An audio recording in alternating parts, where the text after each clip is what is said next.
When I left the agency, I thought it was best to make a clean break. I was just trying to do good work. Well, you're not. It's the CIA. He's attacking us. Shut it down! Shut it down! They got our surveillance program with the Germans. I'd like you to meet my head of security, Carrie Mathis. Hello, sir. We are going to Lebanon. I don't want to be in that world. I want to be here with you. I want to be sure you understand. The name's in the box. I'll take care of anyone you put there.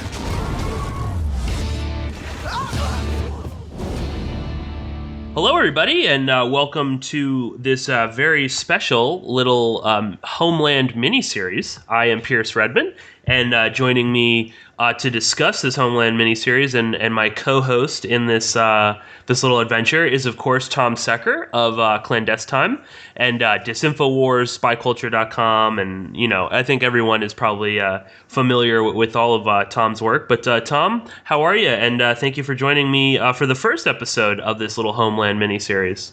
Well, yeah, I mean, I'm great. It's good to be talking to you again on air. We haven't recorded anything for a little while, but yeah, I mean, you suggested at the end of the last one, when we did the sort of single episode review of Homeland Season 4, which was a, you know, lovely episode. I think we got great stuff in that one. You suggested let's maybe for the next season, let's do a kind of try and do at least a episode by episode review. Let's try and offer our thoughts each week as to what this show is about, where it's going, maybe try and make a few predictions, although some of our predictions last time got a bit wild. So yeah, it's going to be interesting doing it this way, because this is not how we would normally approach reviewing something like this, where we're sort of trying to second guess stuff. So yeah, it's going to be a bit different and a bit, certainly a lot of fun, I think. Yeah, definitely. Yeah, I mean, Tom and I would have these massively long email chains back and forth about Homeland, like every time the episode would come out, we'd each, be writing pages and pages of ideas and whatnot, and that was so much fun. And we would, of course, just constantly talk about it. But I think we lost a lot of. There's a lot of little details that you lose. And I think with this episode to episode way, we're gonna get into all of those a little bit more. So I guess without further ado, let's get into what happened in episode 1 of season 5 of Homeland. We get I guess for anyone that doesn't know, the last season ends with Carrie essentially leaving the CIA, Saul getting promoted yet again by Dara Dahl, this nefarious, nebulous deep state actor, and Quinn going off to Syria to take out targets. And season 5 opens about 2.5 years into the future from where season 4 left off. And Carrie is, has been out of the agency now for at least 2 years. We see her in a church. She's found God, so that's always good. And and she's now working for Otto During, who is some sort of wealthy German, like, industrialist billionaire who runs the During Foundation, which I don't know. It's supposed to be sort of this, like, I don't even know how I would describe it, Tom. It's sort of like a do-gooder, muckraking sort of they seem to be this foundation that doesn't really know exactly what it is they do. They're building. Someone even refers to it in the episode as like, or they don't say this explicitly, but what they're getting at is this whole foundation is like this industrialist's way of saying sorry for being the grandson of some Nazi industrialist. Yeah, right. This is how he became a billionaire, and so he's trying to do some good in the world through whatever, humanitarian relief, journalism. It seems there's a whole bunch of different stuff that this foundation is, got its fingers in. Yeah. Right. And Carrie seems to be like running security or sort of, as a consultant, obviously, ex-CIA, that's someone that these foundations would want to scoop up. And I believe it's Saul that says that, During's family worked prisoners to death during World War II, so maybe he feels some cosmic need to, go out. Yeah. And they're known for going after the CIA. And there's even a reference that the Turing Foundation is looking into what I believe Saul refers to as, quote, transit sites in Poland, which is a nice euphemism for black sites. We assume, yeah. So that's what Carrie is up to. And we see, that Saul is now he's head of European operations for the CIA. Saul seems to have completely gone right back over in. To the dark side. Yeah, very much so. And is now him and Dar Adal are BFF. They seem very content with whatever they're doing. Quinn has descended back into madness yet again, and he returns after 2 years in Syria, where he was, running around with special forces, blowing up targets. And Quinn is called in and to Langley to sort of debrief all these people, and he makes this huge announcement that there really is no strategy. ISIS has a strategy, and that they're totally insane. That they love all they do is read the Quran and cut off people's heads. And Quinn says, we should just send in 200,000 U.S. troops on the ground, to secure Syria or something, and then or to hit reset and, quote, pound Raqqa into a parking lot. So. Very kind of a dark strategy by Quinn, who really seems to everyone in this seems to or Saul and Quinn seem to have lost any bit of humanity that they had in previous seasons. Seems to have been completely destroyed by, certainly from this first episode. Yeah, that's the impression that I got. Is like Saul is someone else. Yes. Quinn is just sort of so kind of riddled with PTSD and fuck knows what else. He's just like a shell of a man. Yeah. Who doesn't seem to even really be in control of himself anymore. Yeah. They're kind of all the charm and like you say, all the humanity that they used to have as characters seems to have been drained out of them. Yeah, and again, Quinn was one of the few CIA characters that actually questioned what they were doing. And he even confronted Carrie in, I think it might have been the fourth season, and said something to the effect of like, what is it? What's the point of even what we're doing? It makes no sense. We're just killing people at random almost with no real clear plan. And Carrie is like, oh, come on, don't. We're fighting the good fight. Yeah. Right. Whatever. Yeah. Patriotism and all this sort of bullshit. And obviously Quinn is, he sort of works off the books for the agency. He's not. He's not like I don't know. He's not doing anything like officially. So he gets into some pretty nasty shit. But anyway, so that's sort of where all the main characters are right now. And then we start to get the we're assuming will become some of the overarching narratives in this story. And the biggest one probably is this whole data breach of the CIA's station in Berlin. And again, true to form, we get this really, super cool, exciting hacking scene where we get a bunch of, greasy hackers typing really fast, and that's supposed to be exciting. They to be fair, Pierce, it is quite hard to make hacking exciting on cinema. But I mean, you're right. Every hacking scene pretty much looks exactly like this. But it is like, well, that's sort of just how you do it. Everyone's kind of accepted now. There's no other way of making hacking look like action.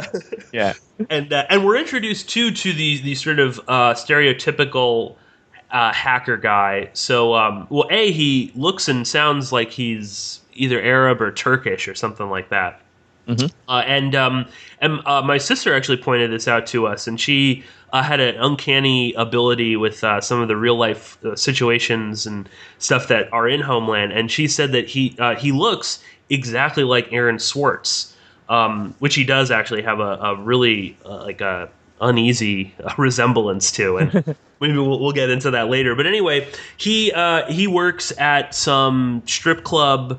Some very seedy looking, and in the back they have, webcams with various women performing, and he seems to be sort of running internet security or overseeing the servers along with his friend, who I believe is the son of the guy who runs this strip club.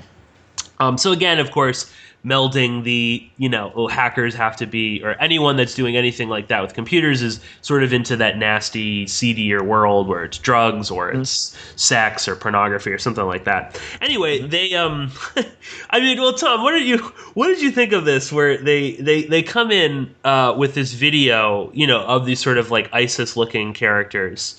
And it's like it's like from some jihadi video, but they put in these sort of fake subtitles where they're all talking about having sex with each other and, having a gay orgy. Orgy and, And then they post this up on what we assume is an ISIS recruitment website. And this is all just supposed to be some sort of prank at this point, as best we can tell anyway. Maybe there's more to come on the background of these two, but at least how it's presented to us, it's just two guys, hackers, internet pranksters, kind of having a laugh. And then in the course of hacking into this, the back end of this website in order to post this silly video portraying all of the jihadis as gay, though you have to wonder there, didn't the CIA once make a fake Bin Laden sex tape to try and make him look gay? Well, that whole thing just struck me as that's a classic tactic that goes back at least like with World War II, with the whole, Hitler only had one testicle, that Hitler had weird sexual, desires, that he was secretly gay. So yeah, this is I mean, it's an easy tactic, and again, a bunch of, psychotic jihadis, who, only hang out with other psychotic male jihadis. It's, you do wonder what they get up to. And it's something the same thing gangs of men probably get up to when there aren't any women around. Exactly. But no, okay. So these two guys, they're posting this silly video, and in the course of hacking into this website, they kind of stumble across the fact that the CIA, or at least someone else, is also hacking this website. And they get into this thing where they don't want to tell whoever this other person is, who they are and what they're up to. So it's not really explained how, hacks the firewall on the CIA's secure server in their Berlin station, just up the road from wherever they are supposed to be, in the back of this strip club, and they steal, 1,300 CIA documents, all of which I found massively technologically implausible, even with my limited knowledge of internet security. I'm pretty sure it's nothing like that easy to do. But okay, that's the storyline they've set up, and there's that is presumably going to be one of, like you say, the overarching narratives of this season, is this hack, the fallout from it. Because these documents have now been, at least some of them have been handed over to this journalist, and she wants to publish on it. So you have this whole very Snowden-esque, or at least, similar sorts of stories, the same sorts of stories we've had from WikiLeaks, Snowden, Bradley Manning, all of that stuff. It has elements of all of that kind of thrown in, and it's not really clear which of those they're playing on. I guess they're just playing on all of them.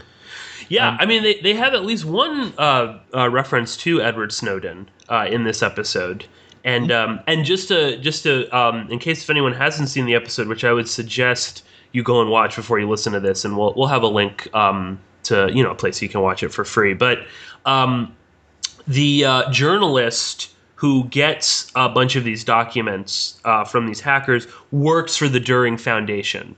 And of course, she is like the most sort of like holier than thou American, journalist out there. She's the Laura Poitras character, I would assume. I guess so.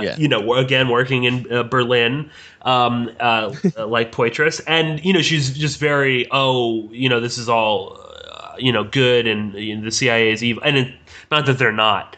But it's just this very cliched. She is a bit of a stereotype of that whole. But what about the CIA's illegal activities kind of thing? And it's all that classic self-righteous. Yeah, but what about kind of argument? Right. Yeah. Most people get over that after they've left university, but some people carry it through their whole life, I guess. So she's certainly one of them. Yeah. Yeah. And she wants Carrie to verify it. Carrie won't verify it. Blah blah blah. So that's more or less the general sort of. And again, this is the first episode, so they're trying to just sort of set everything up. But I actually found there were a couple really interesting things that maybe we can pick apart within this that I'm assuming will also become more and more important, or are the sort of seeds to what Homeland is really about, and that is sort of this uncanny ability to sort of predict future events or to shape our perspective on future events. And there were a couple things in here that sort of stuck out to me. One is this. I don't understand it, but it's this obsession with Lebanon and Hezbollah. This has been like from season 1 on, and I assume that this has something to do with Alex Ganza, that the show is based on an Israeli TV show about soldiers who are kidnapped in Lebanon. But, Lebanon is obviously an extremely important geopolitical country, but it's not like that important right now, Well, and in relation to what we were discussing the other day, Homeland never mentions Russia. It's like Russia doesn't exist in the Homeland. Yes. I don't even remember them even mentioning the word Russia. They maybe have done, but it's like it's never been part of the storyline.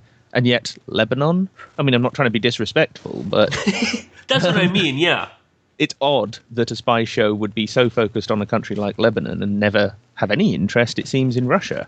So, I mean, of course, maybe that is part of this whole, don't help and encourage people to add up the fact that all of this Middle Eastern policy is ultimately in some way about confronting and trying to contain Russia. Right. And maybe that's why they just leave them out of the script. It's because they just don't want people to put 2 and 2 together. Russia's that thing over there, and that's dealt with in The Americans and The Assets and all of those sorts of shows. But Homeland, no, that's about something else. Yeah, they're compartmentalizing the themes, if you like. Yeah. Sorry, go on. Yeah. No, yeah. I think actually this episode also was the first time they ever mentioned Russia. And it was just, I think it was offhandedly where they were talking about the hack. And they're like, oh, maybe it was either the Russians, the Iranians, or the French that could have hacked them. So, okay. That's their top 3. Yeah. But again, they're obsessed. They're going to Lebanon.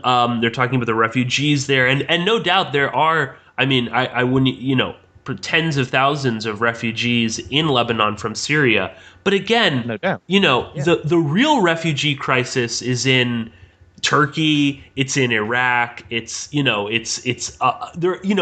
is just one small sort of piece in this whole puzzle, but it always seems to manage to make this big splash. And again, so does Hezbollah. They are obsessed with Hezbollah on the show.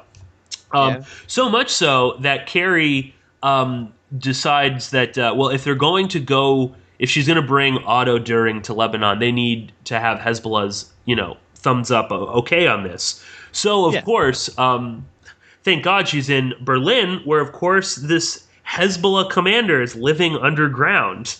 And this whole sort of subplot of jihadis that's safe, living in the sort of safe harbor in Europe, that becomes this sort of little theme in this episode, and I can only assume later on.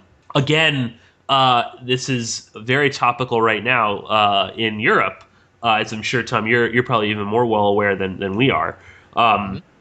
But what did you make of this idea of this Hezbollah commander, hanging out in Germany, and of course they sort of kidnap Carrie in the middle of the day, actually, in broad daylight. And they bring her here, and I mean, why would a Hezbollah commander be living in Germany? Well, it's not outside the realms of possibility, but he wouldn't be the sort of Hezbollah commander that would be living in Germany, well known to the CIA, kind of, liaising with people working as private security for a massive billionaire foundation. I mean, just the simple notion in itself is not that outlandish, that there may be Hezbollah commanders or ex-Hezbollah commanders who fled the Middle East and are now hiding out somewhere in Europe. But the chances are they're not up to very much. Yeah. You know what I mean? Chances are they are just hiding out. They're not really in a position to do very much. So the notion that he's there, he's still some sort of international fixer who can get it sorted for this billionaire to go and visit Lebanon in safety.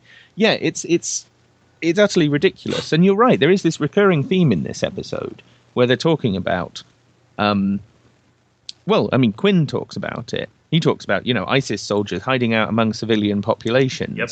And then we get this thing in Europe. There's Hezbollah commanders and other jihadis hiding out in Europe. And it is something that, certainly since there's this whole refugee crisis has been in the news, one of the kind of second stage stories about the refugee crisis has been, a certain percentage of these must be ISIS.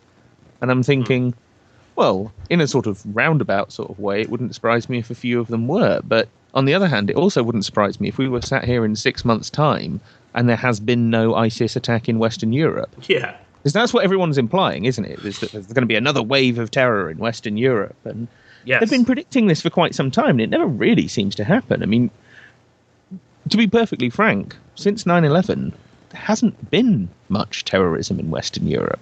It's not like when Gladio was going full ape shit in the 70s or something, or, like when Northern Ireland was on fire. It really isn't comparable to that period in time. So, you know what I'm getting at here? That this notion in itself is not absurd, but the way that they're playing on it is that, it's this big, international network, and it's like it's some sort of transnational Islamic mafia that can get all sorts of things done. It's just blowing it all out, completely out of proportion. If there are, jihadis knocking around, hiding out in Western Europe, it's going to be like 2 or 3 of them living in some damp flat, talking about Allah a lot and probably not accomplishing very much else. I mean, because that's what it usually is. Let's face it, with most of these people, when they get arrested, that's pretty much all they're doing. They usually don't have bombs or weapons or anything like that. So, yeah. Right, yeah. Oh, I mean, we can even look at, a lot of the 9/11 hijackers that were in Germany. They're in Hamburg.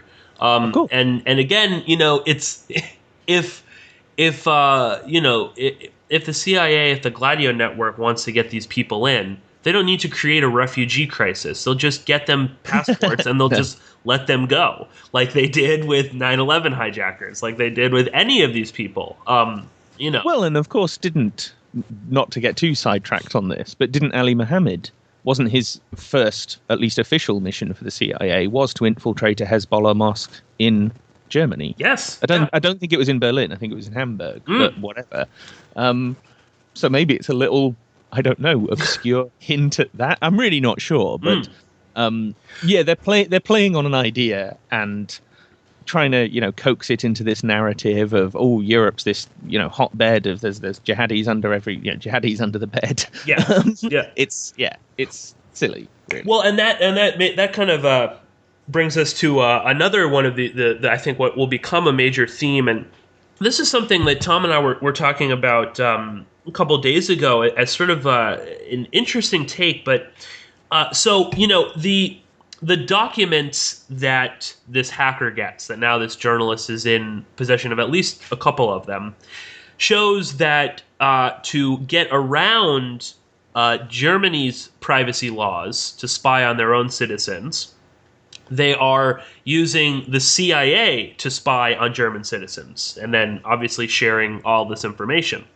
Now, this is really bizarre because, we don't hear a lot about the CIA running operations like that. We've obviously heard quite a bit about the NSA running operations like this, but we don't often hear about the CIA.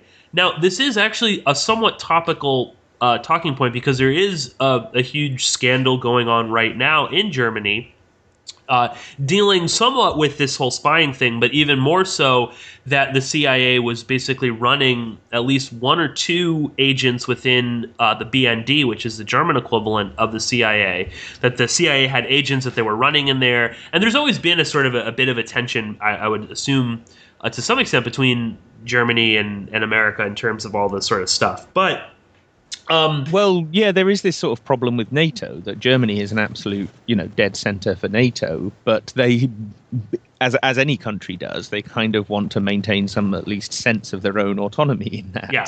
And of course, it's impossible once you get into that sort of organization to truly call yourself an autonomous nation ever again. But this kind of, I don't know, just this political tension has been around, certainly in Germany, for a long, long time. Yeah. Yeah. And there's a great line I wrote down with it's between Saul after they have this meeting with the I guess Saul's counterpart, and they're basically like, screw you guys, we're done. we should have never trusted you, blah, blah, blah. Again, sort of like, yeah, right. That it doesn't really work like that. Especially, it's somewhat believable if it's, say, the ISI and the CIA, but the CIA and the BND, I just don't think that it really goes down quite like that. But anyway, and again, of course, the CIA basically created the BND when we, brought over all of these Nazis and protected them. But anyway, there's this great line where they leave and Saul and the Berlin station chief are walking outside of this restaurant. They're like, oh, I can't fucking believe them, blah, blah, blah. And then she says, what's wrong with these new Germans? And I just loved that line and this idea, again, that, Germany is independent of the NATO CIA agenda, that, somehow this is going to unravel the entire security apparatus in Europe because of these new Germans that, and again, implying too that, what's wrong with, why can't we go back to the old Germans who were fine with spying on everybody and working with us and, helping to kill, radical terrorists all over the world. So just a really an interesting little line. And I hope that we see more of the new Germans later on. But this is just a weird, I don't know, Tom, again, what's your take on this sort of this Germany spying storyline? Because then it takes an even more bizarre twist when basically, I guess the Germans are like, okay, we're done, we're not working with you anymore, and Saul interprets this as we're not going to go after jihadis or something. So then Saul has Quinn go and kill some jihadi bomb maker in outside of a cafe, like in his apartment, and in this sort of it is sort of a false flag, and then basically Saul asks him, well, do you want to just go on a killing spree all over Germany, taking out any targets that we want? So what was your take on this? Sort of what, I guess we're going to speculate a little bit here, but is this Saul's way of getting the Germans back on board? Well, I guess that's where the storyline is ultimately headed, is that at some point along the line in this season, the Germans are going to suffer for turning their back on the CIA because, they've set that up. They've set that up with, we're slagging off the new Germans, which is, that is actually, a real, if you like, a real social cultural phenomenon that people do talk about quite a lot is, metrosexual Germany. And it is, frankly, as someone who kind of grew up with the very stereotypical version of Germans that we get in this country, in the UK, it is something odd to see. Obviously, my brain tells me, come on, be realistic. It's not like Germans were ever really that much like that anyway. But, I can only assume some point along the line, Berlin is going to come under either the threat of or victim to a massive jihadi terror attack, and it's going to be, oh, well, you could have stopped this if you hadn't withdrawn from our bilateral spying arrangement. Because, this is, think about it, this is how all of the Snowden thing, this is part of the fallout of it, is this notion of, but if you want to be safe, if you want us to spy on terrorists, then you have to accept us spying on everything. And that's just the end of it. And most people seem to have just sort of rolled over and accepted that. They seem to have said, oh, well, now we know that everyone's being spied on whenever they use a computer or a phone or anything. But since they brought up the terrorists again, I guess it's all okay. And so that's how this, like you say, this is how the dynamic it seems to be from this first episode. Like you say, we are guessing somewhat that this is where they're headed with it. It seems that this is how they're playing it out. That it's like, okay, they've turned around and said no. And Saul takes that to mean, okay, that means we've got to take another approach towards dealing with jihadis in Europe. And so now we've got this completely deniable agent who is just working out of names and photographs he gets from a safe deposit box, running around Berlin, killing whoever he's told to kill. Yeah. It's like, he doesn't even question it. He no. Creepy line. What picture and a name in the box. That's all I need. And of course, he pulls out this picture, and it's some woman. A young woman in a hijab. And he's just been told, oh, she's a recruiter of suicide bombers or whatever. All right, well, she's dead then. Yeah, it's kind of like either you can do the neurotic, paranoid surveillance, or we can just go full-blown psycho on you. It's like those are the two options you're presented with by this show, which I guess is sort of the way the CIA sees it. It's either we live with them spying on us, or we live with them screwing around, killing anyone they want. Yeah, definitely an ominous sort of approach, and that was another one of these like, Jesus, like what happened to you, Saul? The humanity has been stripped out of him and Quinn, which is interesting because they are the sort of, I guess, the closest to the actual CIA in the show. If we're sort of thinking about, who of these among these characters is supposed to be our sort of,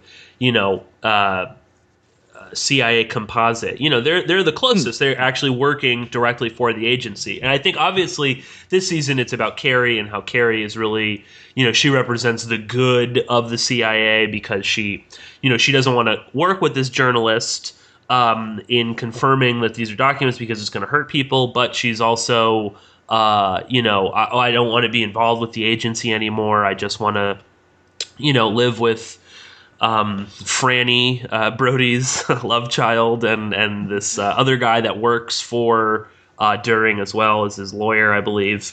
And she wants to live this sort of idyllic life, but at the same time, she's very aware that there's bad, horrible things going on out there. Whereas Saul is just basically like kill, kill, kill.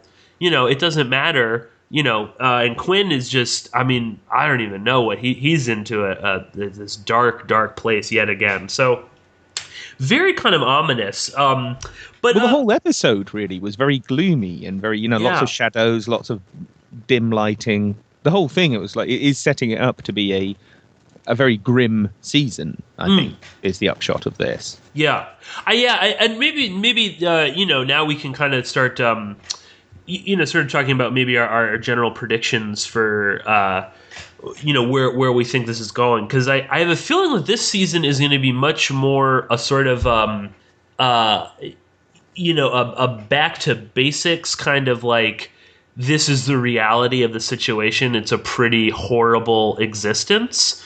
The last season sort of seemed, which I wonder if are we ever going to go back there?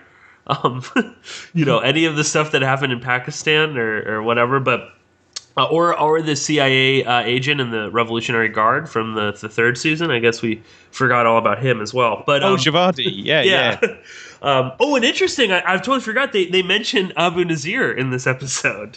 Of course, the one Hezbollah commander in all of Berlin worked for Abu Nazir, and Carrie, killed his son in a drone strike or something. So, of course. Well, it's a small world, right? Yeah.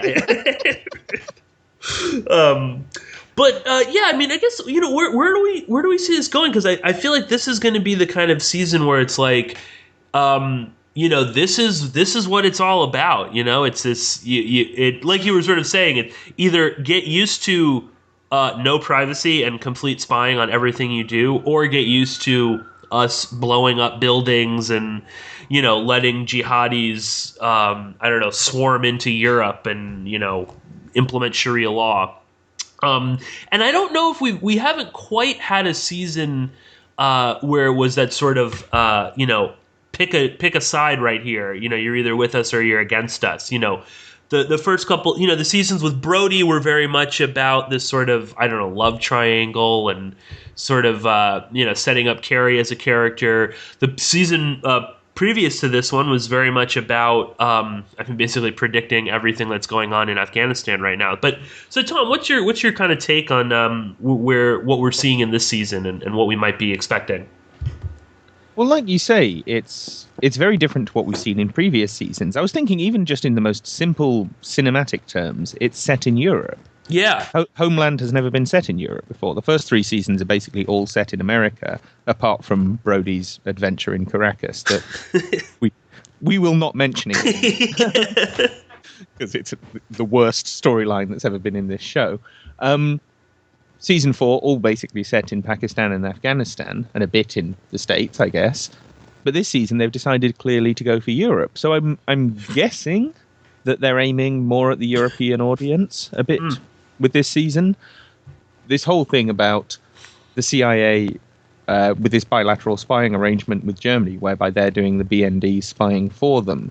Like you say, that's the sort of thing that we've seen plenty of newspaper stories describing that in terms of the NSA, but we've not seen that much, if at all, really, with the CIA before. And also this notion that the CIA are running around Western Europe, blowing things up and assassinating people. That's pretty explicit, really. That's something, again, that they've taken, I think, another little notch up as to quite what they're telling us, the truth, in fact, that they're telling us about what the CIA are really up to. Because each season by season, we've seen a little bit more of that, a little bit more of, the dark side, the true horrible dark underbelly of CIA black operations. And so I guess with this season, they're just going to push that bit by bit a little further. I would also, just to come back to this Syria thing, this is something, in the last season, we were sat there the whole season thinking, are they going to bring up ISIS at any point? Yeah. And then right at the end, they send Quinn off to Syria. And we're like, oh, right, so that's the little Syria reference for this season.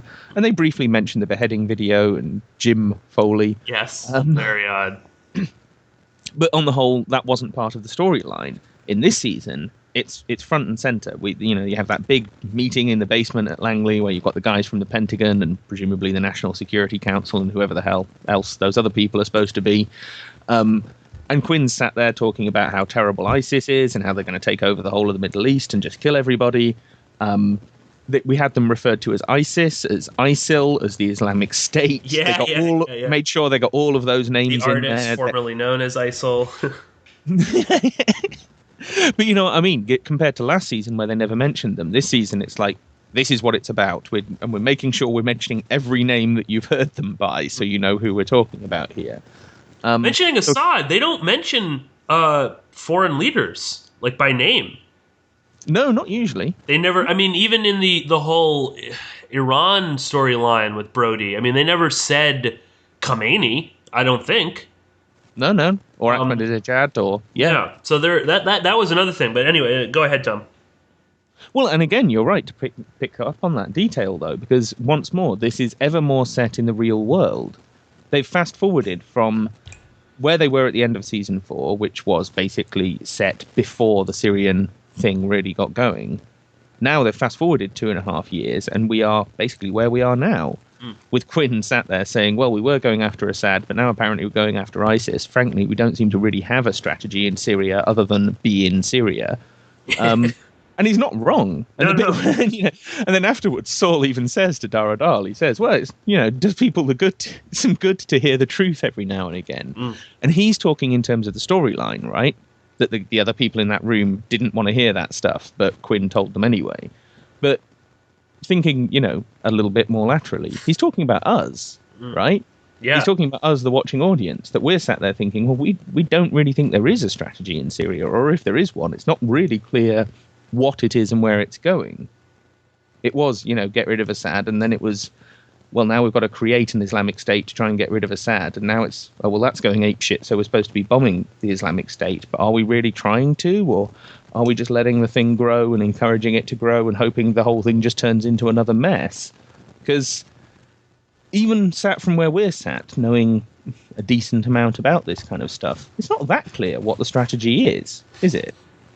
Yeah, no, I think that whole sequence with Quinn is spot on. There is no strategy. And like I say, other than just getting involved in Syria. Yeah, exactly. We're not walking away from it. That's the strategy that we're doing. No, totally. And again, even that, it's like even in mentioning Syria, they don't mention the fact that there's this Russian air base or naval base. They're just very odd. Again, Tom and I we were talking about how every other show, CIA-sponsored TV show or something, is all about Russia. Has been for the last 2-3 years. Yeah, they can't escape it. So it's very interesting that this that Homeland seems very much about the sort of Islamic terrorism, and devoid of Russia. Although, who knows with this whole spying, hacking thing? I mean, that's already a different angle for Homeland. Well, it wouldn't surprise me to see them pick up on the Russian thing somehow more in this season at all, because it does seem that they've, just like we said with the last season, they've done something a bit different with it. They've picked up a few new topics that we weren't expecting necessarily. Same with this season. It looks like it's heading in, they're just broadening the scope of the show just a little bit. Right. Just to, I don't know, partly to keep it fresh, I guess. But also, interestingly, in those articles that I sent you, because, we did this when we did our previous 2 review shows on Homeland, we had a look around and saw, are there any articles about, the CIA consultants and whatnot working on the show? And before the previous 2 seasons, we managed to find some.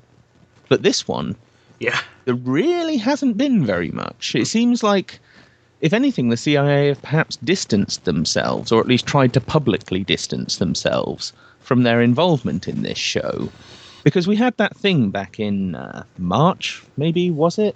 That you sent me, where the CIA had tweeted out something about, women in the CIA not being very happy with Homeland. Yeah. And it was an article by Maureen Dowd, this curious journalist, we'll say at least, at the New York Times. And she'd been invited by the CIA to interview a bunch of female, CIA officers about what they thought of their portrayal via Carrie in Homeland. And they all said, oh, well, she's just a slut, and I'm not really like that. That was pretty much the upshot of this article. And that struck us at the time. It's like, is this the CIA just taking a little step back, or at least trying to appear to take a little step back from this? And then when we were looking for these other articles or anything else we could come up with, we found that Alex Ganser, the producer, the series producer, the main, or at least one of the main producers, had attended some sort of panel in Washington, D.C. with government types there. And they'd suggested Syria as an interesting place to send the agents, or at least to be part of the storyline for the next season.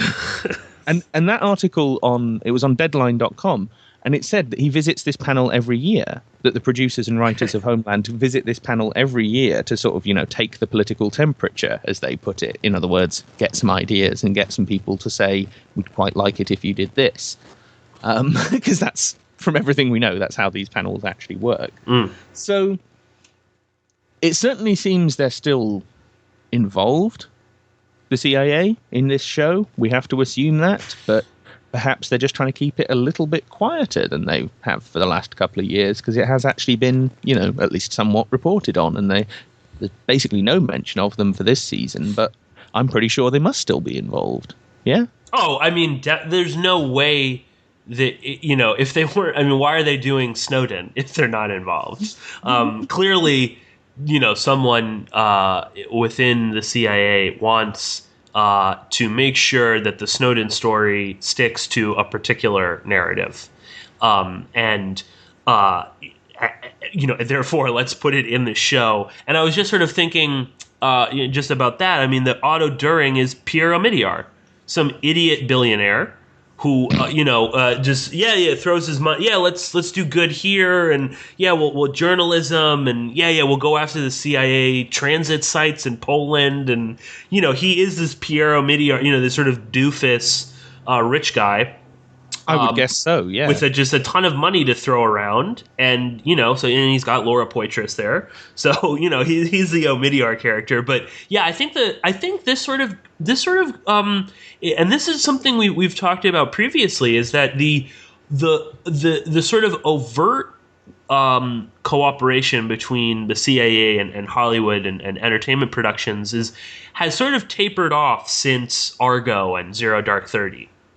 Because it's become a bit of a liability, the amount of work that they were doing with one another. And I think that's what we're seeing perhaps with Homeland, where they're not gonna have Homeland premiere at Langley ever again. You're not going to see these bizarre panels sponsored by Sheraton Hotels with cast members of Homeland and real CIA agents talking about, agency work.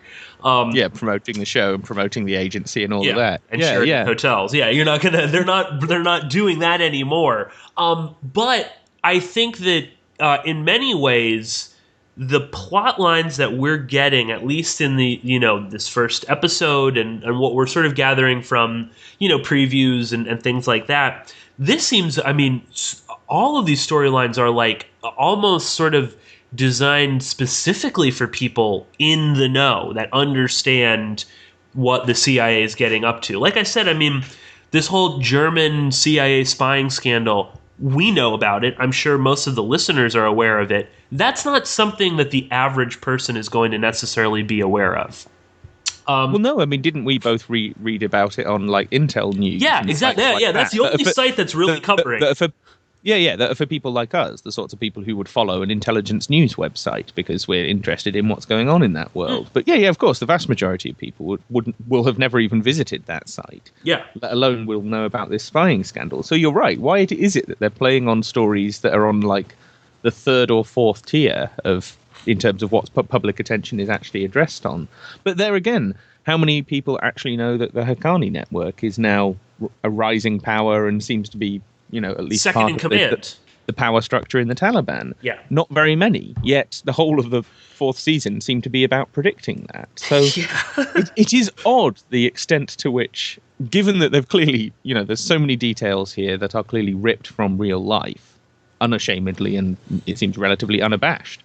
They're clearly talking about the real world, but yet they're talking about, like you say, relatively low-level stuff, at least in terms of the public consciousness. So maybe it's also about not just the specific events themselves. I'm sure it is about that. And from their perspective, it's like, well, yeah, but if anyone stumbles across this story, we want them to have already seen the Homeland episode, so they're predisposed to think about the story that way. There's always that element to it. But there's also the element of, it's not necessarily about the individual events, it's about the portrayal of the world. It's about the portrayal of, when we're not fighting ISIS, we're fighting hackers in Berlin, or diplomatic struggles with foreign governments who won't let us just do what we want, or, we've got all of that churning up in this one first episode that we've seen of this season. So, yeah, I think it might also just be about portraying a worldview rather than necessarily trying to promote specific perspectives of specific individual events. Although I think it is also about that to some extent. Yeah. Yeah, no, I guess that's I would definitely echo that. I think that there are obviously the sort of Snowden hacking thing, this sort of, again, the ISIS, Syria, these sort of topics. But at the same time, I think this season is much more about solidifying the worldview of the CIA and how they want us to, think of them in terms of geopolitics. And I think maybe we'll sort of wrap it up here because there's only one episode and there's not too much else to talk. You don't want to waste everything on this first episode. The second episode does look jam-packed. I don't know if you saw the preview, Tom, but yeah, I did. Yeah, we get explosions and people pointing guns at one another, and women getting held hostage by jihadis. So that'll be exciting. There's also a to sort of tease it out, there's a preview clip on the Showtime website where Carrie seems to meet up with one of her former colleagues in the CIA, and he says, well, isn't this all a Trojan horse? And she says, what do you mean? Well, isn't this some plot that you and Saul cooked up to get you inside the Foundation? Which is, again, one of those sort of revealing little things where it's like, yeah, like you really think that they don't have someone within the Otto During Foundation to at least give them information, Especially if they're going after the CIA. So very interesting. I think this is going to be a really exciting season, and it's really going to take this. Each season generally seems to take it to another level, or that's been at least with the past season or so. So I think this is going to be on a new level. So I don't know, Tom, if you have any other quick thoughts, Well, just like you say, it's going to be a very, very interesting one because there's a lot of new material, there's a lot of new subjects that they haven't really touched on before. And just re-emphasize, the whole setting is different. And I know that's kind of like a a relatively obvious thing, but it's the sort of thing that people often miss is, where is the show actually set, and therefore who is it actually aimed at? And I can't help but think, particularly in light of things like you've got this new Gary Powers movie starring Tom Hanks coming out, a lot of which was actually filmed in Germany with Angela Merkel present at some of the filming. And this is a DoD-sponsored, assisted production as well, of course, and possibly CIA as well. So you got to wonder, in the background of this, is one element of this bringing the whole German culture industry into this milieu of CIA, DoD control over entertainment? I hadn't even thought about that. That's something we'll have to keep an eye on going through the rest of this season, as to just what else comes up on that kind of score, and just how much of this season is actually filmed in Germany, because so far pretty much all of this first episode seems to have actually been filmed, on set in Germany. So yeah. the whole thing is headed in an interesting and somewhat different direction to what I was expecting, and certainly to what the show's done before. So yeah.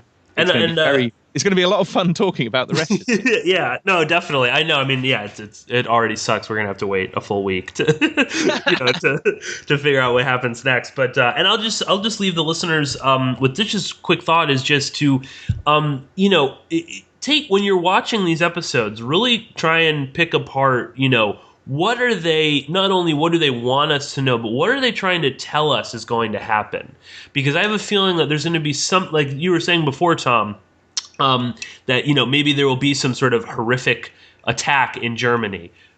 Wait and see. You may be surprised that the last season literally predicted what is going on in Afghanistan right now. And I have a feeling that this season is going to not only sort of tell us, okay, this is the official story of Snowden, let's say, but there's going to be something in this that we might see on the horizon very soon. And I'll just say that this season was obviously filmed before this sort of refugee crisis, and I'm sure that but yet the whole first season is dealing with that in the background. They when they're talking about all the infiltrating, they know exactly who they're talking to.